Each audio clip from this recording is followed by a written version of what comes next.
So you're new to this cruising lifestyle and you think the best thing you can do is have a boat that you're going to cruise in lockstep with.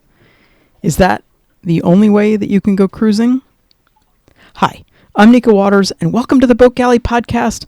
I'm talking about the concept of buddy boating, or as our friends on Sailing Totem call it, bungee boating, because we think that might be something for you to consider. Today's episode of the Boat Galley podcast is actually sponsored by the Boat Galley. I don't know if you're aware, but the Boat Galley is not just podcasts. There are an inordinate amount of resources for those of you who are looking to explore this live aboard and cruising lifestyle. Just check it all out at the Boat Galley. There are courses, there are books, there are articles, there are, of course, podcasts, but it's all designed to help you make boat life better. Have you checked it out lately? Go see what might be good for you today. Because after all, cruising is a pretty amazing lifestyle. But it's a little different than that on land. Land life is one of constant connection, both from an online perspective, because you're probably not going to need to worry about whether you have connection via a new SIM card or via your data plan, but also from a stability one. Your neighbors don't change on a daily basis, for example. Where you go grocery shopping probably doesn't shift. The language that you're using doesn't change. You plan outings with longtime friends. When you hit the highway for a road trip in company with others, it's really much a given that you can stay within sight of one another as long as you both drive the speed limit or close to it. And it's kind of natural to want that same experience when you're cruising, especially when you're looking for some kind of reassurance in this new lifestyle. There's safety in numbers, right? Well, not totally necessarily. Our very first time out, we met a pair of cruisers named Steve and Martha on a boat called Mahalo. They just were there in the morning when we woke up at Cat Key in the Bahamas after having had a few months of not the world's greatest start to our long dreamed of cruise. We hit it off immediately and wound up cruising loosely in company all the way to Venezuela. And they even came to visit us in Virginia after our first child was born.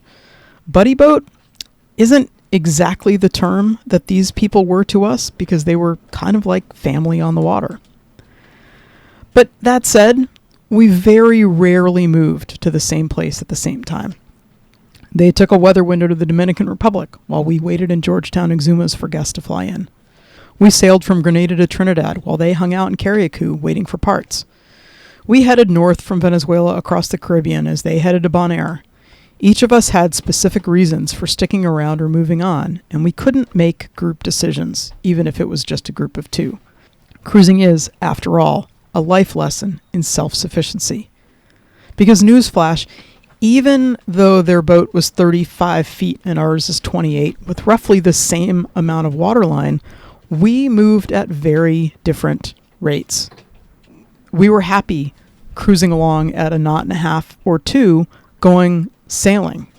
And they wanted to get there. And so they had, with their much bigger motor, they could actually get places faster than we could if it was a motoring kind of a day. When we cruised with the kids, our soulmate boat took a little bit longer to find. And part of the problem with cruising a second time is that, like with childbirth, you kind of expect the same sorts of things to happen, and newsflash, no, each one is unique. And PSA, but I digress a little bit. That second cruise with a crew that included 2 children was kind of a lonely affair in terms of long-term buddies until we met up with a boat named Osprey in Cambridge Key Exumas. In February, we left in October. With kids, that's a heck of a long time without any kind of a buddy boat. And buddy boat, not in quotation marks, but a friend with kids with whom you can cruise loosely in company. Once we met them, though, the connection was long-lasting and, again, rarely in lockstep. From different anchorage needs to different timelines, there was a lot of moving on, catching up that happened. These amazing human beings are still in our lives, although they have moved back ashore and we've moved back aboard. And now, on this cruise, the third time out, we finally, almost 6 months into it, we finally met our peeps, although our recently figured out schedule has us heading the polar opposite direction. Fine. When we sailed past Follow Me this morning, Ron yelled out, "Hey, we're leaving Martinique on Saturday, so now we're busy figuring out how we can spend at least one more night with them before we go north and they go south, and maybe in 3 years we'll catch up again." But we'll take all the time together now that we can get. One of the hardest parts of cruising is indeed saying goodbye to people you're fond of. We've met a couple of boats lately whose definition of buddy boat is much more of a connected at the hip definition than we are comfortable with. I wanted to stay in XXX Anchorage for longer, but our buddies wanted to move, so I didn't get to stay. Huh? No, just stay in the anchorage and say we'll catch up with you later. A blog reader reached out the other day asking for some advice on a possible passage they're thinking about making. Any resources of where to find other boats going to the same place? I'd feel better with a buddy boat. And my response was along the lines of, well, tell me more about what you are looking for in a buddy boat. But I know part of it is that this person is relatively new to cruising and feels like having somebody to go in company with will make them feel better. I think the idea of having a buddy boat can absolutely be comforting. You're not alone. You always have people to hang out with, to rely on. Making decisions isn't all on your shoulders, and I think that might be a big one. There is a lot to like about buddy boating, at least in theory. Like recently with my knee issue, Jeremy's lost a hiking companion, and being able to go off with Jamie from the boat Enki has definitely been a balm. They got to go hike Mount Pelée, for example, the other day in Saint-Pierre, Martinique. To us, the term buddy boat means it's a tighter friendship than just exchanging boat cards and smiling when we see each other on the beach, or even being happy to share sundowners with. Our buddy boats are people we make an extra effort to share an anchorage with, people we generally keep track of. Sure, if we're in the same general area, we'll coordinate for things like rental cars or big hikes, but we don't move as an amorphous blob. Is this maybe because we sail a smaller boat that might not move as quickly as other larger boats? Perhaps, maybe. But our buddy boat on our second cruise, Osprey, they were a 45-footer to our 28-footer. We actually didn't sail that much differently. Yes, they were faster than we were, of course. They're bigger. But so fine. We were maybe a couple hours slower than they were on passages. We cruise because we want to explore places that interest us, whether that's on land or in the water, and everybody will have different desires. We don't think it's fair to impose our desires on somebody else or have to follow somebody else's wishes.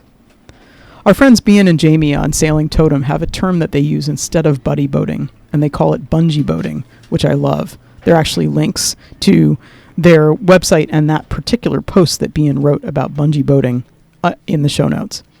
There's no chain-like codependency. It's just boats moving at their own pace on their own schedule, with some attempts to catch up with each other, sometimes more frequently than others. It emphasizes the self-sufficient nature of cruising, while also acknowledging the lovely aspect of friendship. We sometimes refer to it as leapfrogging. Catch up, one boat moves on, the other boat eventually winds up in the same anchorage. This term works more maybe when you're loosely in the same area for a season. If you say we're headed to Trinidad for hurricane season and you're starting in the BVI, it means you're pretty apt to share some anchorages along the way. But that bungee boating term also, to me, neatly encapsulates the whole cruising life as we've experienced it, even between and across cruises. Some of our very good friends on Merhaba and Little Gidding from the 95 to 97 cruise were serendipitously in the anchorage at Solomons, Maryland, when we did a 2-week Chesapeake jaunt in 2002 with our small kids. Friends we crossed the Atlantic with in 97 sent a text right before the 2017 Annapolis Boat Show. Hey, will you be there? So will we.